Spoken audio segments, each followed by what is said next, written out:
देखिए, supreme court में इस साल के शुरुआती दिनों में ही कई ऐसे इवेंट्स हो चुके हैं जो इस साल के दिलचस्प और ड्रामेटिक होने का पूरा विश्वास दिलाते हैं। जस्टिस सीटी रवि कुमार के रिटायरमेंट के साथ सुप्रीम कोर्ट जजेस और निदम पारा के बीच हुई टसल, यह सब उन्हीं इवेंट्स की एक झलक है। हालांकि इस लिस्ट में एक और केस का ऐड होना भी जरूरी है, वह है फार्मर प्रोटेस्ट। आप तो जानते हैं कि कैसे विंटर वेकेशन के दौरान भी इस मामले ने सुप्रीम कोर्ट और जजेस को आराम नहीं करने दिया था और अपने मुद्दों को लेकर सुर्खियों में बने रहे थे। सुप्रीम कोर्ट और जजेस ने भी इस केस को लेकर काफ़ी सेंसिटिव और कॉशियस अप्रोच दिखाया है। साथ ही गवर्नमेंट को फटकार भी लगाई है उनके द्वारा सुप्रीम कोर्ट ऑर्डर्स को फॉलो न करने के लिए।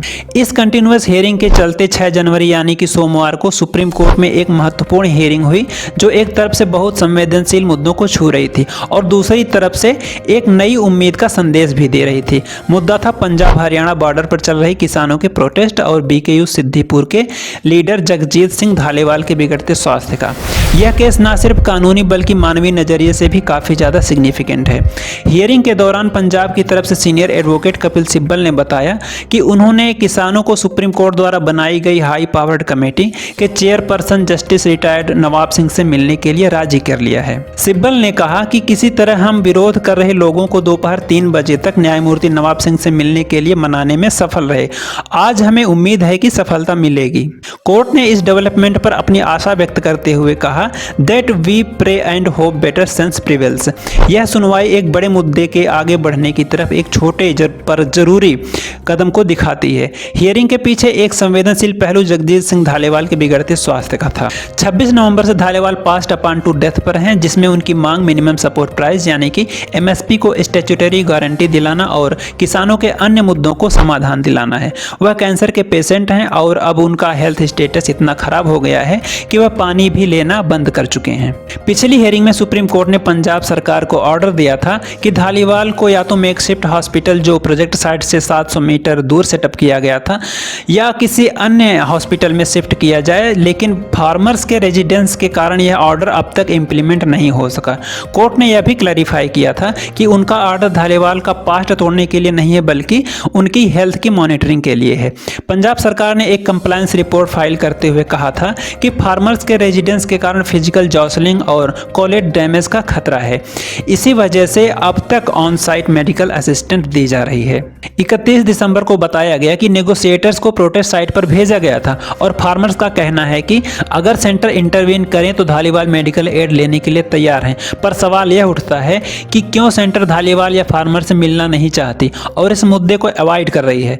Union agriculture minister Shivraj Singh Chouhan से जब यह पूछा गया कि क्या बॉर्डर पर प्रोटेस्ट कर रहे किसानों को बातचीत करने के लिए इनवाइट करेंगे, तो उन्होंने कहा कि अभी तो सुप्रीम कोर्ट देख रहा है, सुप्रीम कोर्ट के जो निर्देश होंगे उनका पालन किया जाएगा। क्रिटिक्स का मानना है कि चौहान का कॉशियस अप्रोच दिखाता है कि मोदी की एनडीए गवर्नमेंट 3.0 का फार्मर प्रोटेस्ट हैंडल करने का अप्रोच बदल गया है।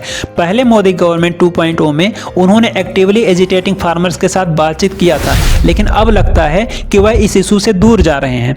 अब आपको याद ही होगा कि 2020-21 के प्रोटेस्ट के दौरान जब फार्मर सेंट्रल फार्मूलाज यानी कि 3 कृषि कानून के खिलाफ प्रोटेस्ट कर रहे थे तो 3 यूनियन मिनिस्टर नरेंद्र सिंह तोमर, पीयूष गोयल और सोम प्रकाश ने 11 राउंड की बातचीत किए थे। एक बार तो union home minister Amit Shah ने भी रात में फार्मर लीडर्स के साथ मीटिंग की थी, लेकिन तब भी प्रोटेस्ट का सॉल्यूशन नहीं निकला और सुप्रीम कोर्ट ने जनवरी 2021 में कृषि कानून को स्टे कर दिया था।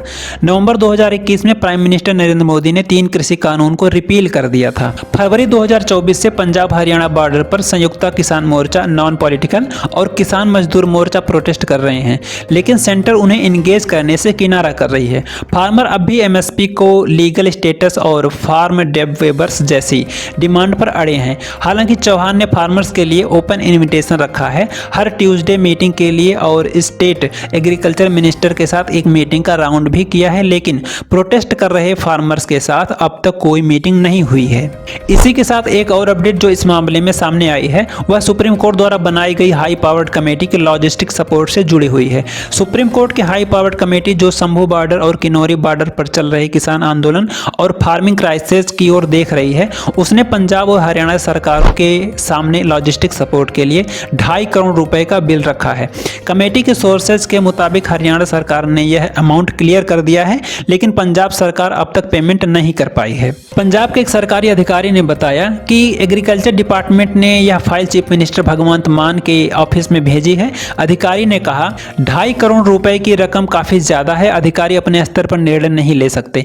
हम इसे मुख्यमंत्री के सामने रखेंगे, यह फैसला लेंगे, अन्यथा हम सोच रहे हैं कि समिति इतने पैसे का क्या करेगी। यह कमेटी 2 सितंबर 2024 को farmer Punjab and Haryana high court जज नवाब सिंह के अंडर बनाई गई थी, जो किसानों के ग्रीवेंसेस को रिजॉल्व करने के लिए काम कर रही है। एक कमेटी मेंबर ने बताया कि सुप्रीम कोर्ट ने पंजाब एंड हरियाणा गवर्नमेंट को लॉजिस्टिक के लिए फंडिंग प्रोवाइड करने के लिए कहा था।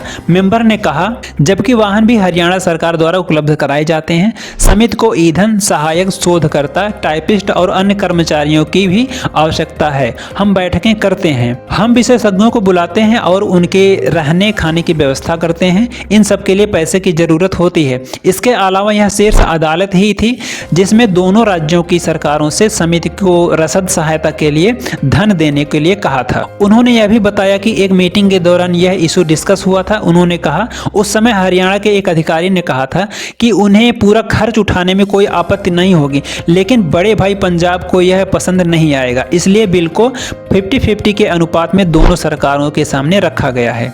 ऑनरेबल सुप्रीम कोर्ट के आर्डर के मुताबिक दोनों राज्यों के मुख्य सचिवों और पुलिस महानिदेशकों को सभी रसद सहायता, वाहन और अन्य ढांचागत सुविधाएं प्रदान करने का निर्देश दिया गया है, जो उच्चाधिकार प्राप्त समिति को कार्यवाही के लिए आवश्यक हो सकती हैं।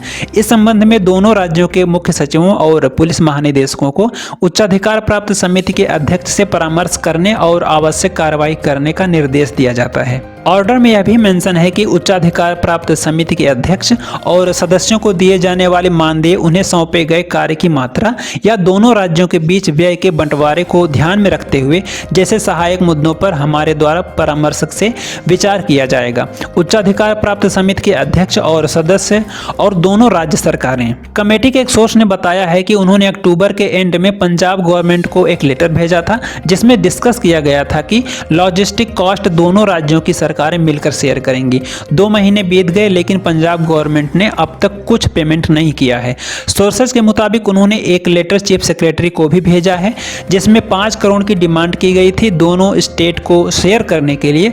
सूत्रों के मुताबिक उन्होंने इस मुद्दे पर हमसे कोई स्पष्टीकरण नहीं मांगा है, हमने सिर्फ रकम का जिक्र किया था, कोई ब्रेकअप नहीं दिया गया। बिल के मिलने के बाद पंजाब गवर्नमेंट के एक अधिकारी ने कहा कि 2.5 करोड़ रुपए काफी ज्यादा अमाउंट है। उन्होंने कहा अगर यह लाखों में होता तो हम अब तक इसे मंजूरी दे चुके होते। हालांकि यह बहुत बड़ी रकम है, हमें नहीं पता कि पैनल को इतने ज्यादा पैसे की जरूरत क्यों है। भले ही सुप्रीम कोर्ट ने हमें भुगतान के लिए कहा हो, लॉजिस्टिक सहायता के लिए हम कोई राशि वितरित नहीं कर सकते। पैनल को केवल जलपान की आवश्यकता है, अधिकारियों को मुख्यमंत्री की मंजूरी की आवश्यकता नहीं होगी। यह मामला दिन प्रतिदिन और ज्यादा सीरियस होता जा रहा है। संभू और किन्नौरी बॉर्डर पर प्रोटेस्ट कर रहे यह किसान एक नई कहानी लिख रहे हैं, जिसमें हर कदम एक नई उड़ान की तरफ हो सकता है। तो चलिए देखते हैं कि फार्मर्स द्वारा अब पैनल कमेटी से मिलने के बाद कुछ उन्हें संतोष मिल पाता है या नहीं। इस पूरे मामले पर आपका क्या विचार है, कमेंट में जरूर लिखें। यह वीडियो अच्छा लगा हो तो लाइक कर लीजिए, चैनल से नहीं जुड़े हैं तो सब्सक्राइब पर क्लिक जरूर कर लीजिए। जुड़े रहिए हमारे साथ। धन्यवाद।